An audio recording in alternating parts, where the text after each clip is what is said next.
Hello, assalamu alaikum wa rahmatullahi wa barakatuh. I'm going to show you how to create an alternative exam through googleforms.com, because it has been decided that in case if a student is not being able to log in to the LMS final exam for any reasons, so we'll be sending the student another alternative link for the other exam through which he can appear for the final exam.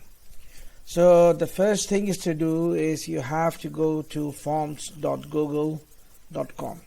Okay, there you will be required to sign in through your Google account. Preferably use your university email account to log into the Google Forms. So this is the basic layout of the Google Forms, the first page. I'll show you a glimpse of one of the exams which I had made a few months back for Saudi license exam for nursing department. This is the Saudi license exam. The first two fields are the name and the student ID, and then we have got the questions. Okay, so this exam was having around 100 questions, so it was like that. So basically we need to create a form like this which will be termed as a quiz. I'll show you how to do that. The first thing to do is that press on this plus button, blank button. Okay, then as soon as you see an untitled form, you can just simply click over untitled and give your final exam the name of your subject. Okay, and then just go to this settings part, go to the quiz part, and there is an option make this a quiz. You can turn it on. Okay, assign point values to questions and allow auto marking. Okay, release mark, it is asking me when should I release the mark. I'll put it as later after manual review. Okay, respondent can see missed questions. It's fine. Identify which questions have been answered incorrectly. Okay, let's better to remove everything from here. We don't want the respondent to see the missed questions. We don't want the student to see the correct answers, as well as we don't want to see the student how many points he has scored for each exam, for each question. Pardon. Let's come to general part.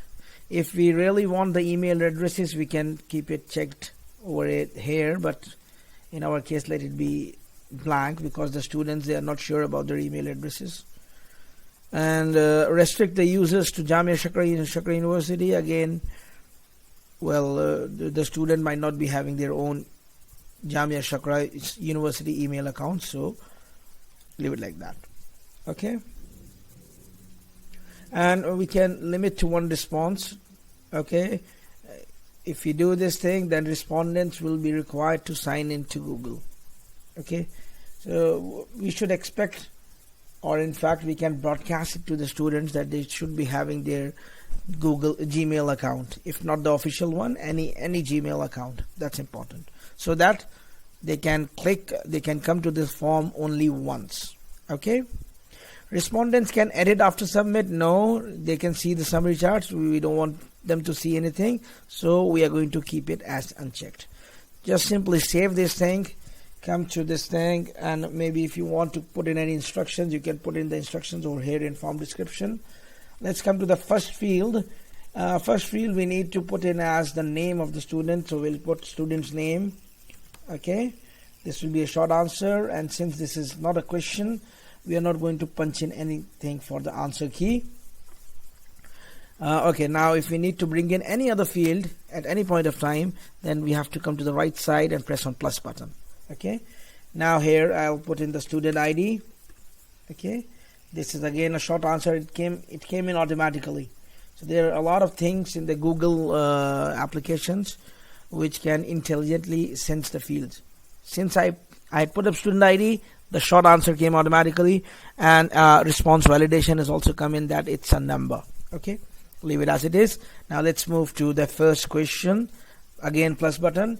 I'll put in some question. What is the capital of KSA? Okay, It's pretty simple in comparison to the LMS how to put in the MCQs. Okay, I'll put in as Jeddah, and then see, we got a suggested correct answer as well by them. They've got intelligence services being given over there. See, and they are giving me suggestions as well. See, so it's pretty good. I can put one more Moscow over here. Okay, if there is something extra, I can remove it from here. Okay, I don't want 5 options, so I will remove some of them.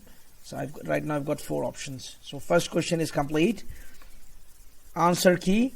If I click on answer key, I can tell the system that this is the right answer, and the points, corresponding points for this right answer is 1 mark. That's it.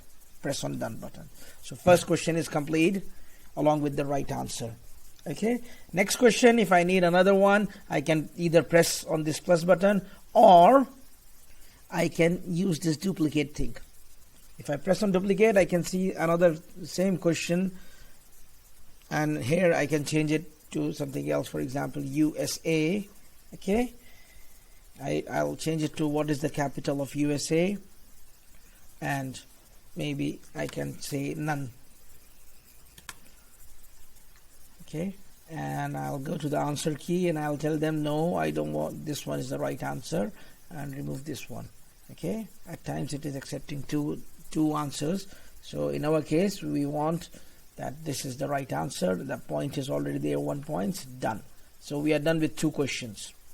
Now if we need to bring in one true and false, we can either bring it as a multiple choice true and false, or maybe we can put in as drop down. Drop down is also a nice option. For example, if I say that Dubai comes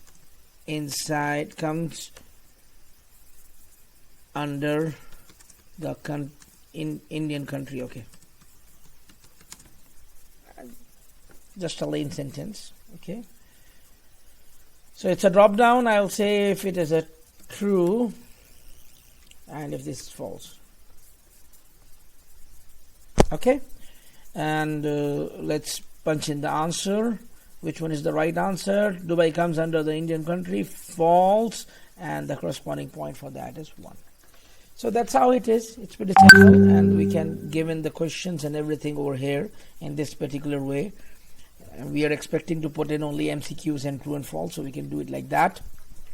As for the preview, if we come over here, this I button, it's for preview. If I click on that, I can see how the exam will look like.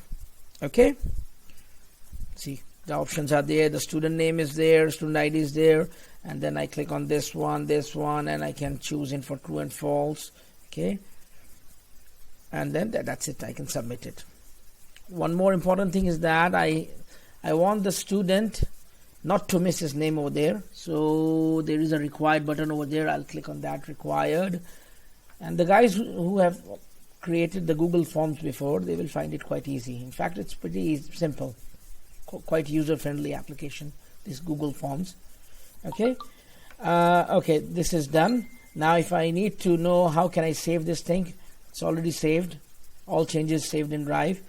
If I press on send button, and if I press on this particular link, I can get the particular link for the exam. And if I want to shorten it, I can shorten it over here. See, now I've got the link, this link with me. I can keep it anywhere, maybe in my email box or anywhere in my computer, so that I know that this is the particular link which I can give to the students if they are not able to attend the main exam, and if they are requiring to come to the alternative exam, I can just pass on the link to them, and then they can appear for the exam. Okay, once they are done with the exam, you can simply come to log into your Google Forms, and you can come to the response area, and then you click on this create spreadsheet, and it will create a spreadsheet of the responses being done by the student. It will give you a report similar to what you get on LMS. So it's quite simple, and I hope this video will help you guys know about this Google Form as a quiz option. And any other further doubts, you are most welcome to ask. Okay, thank you.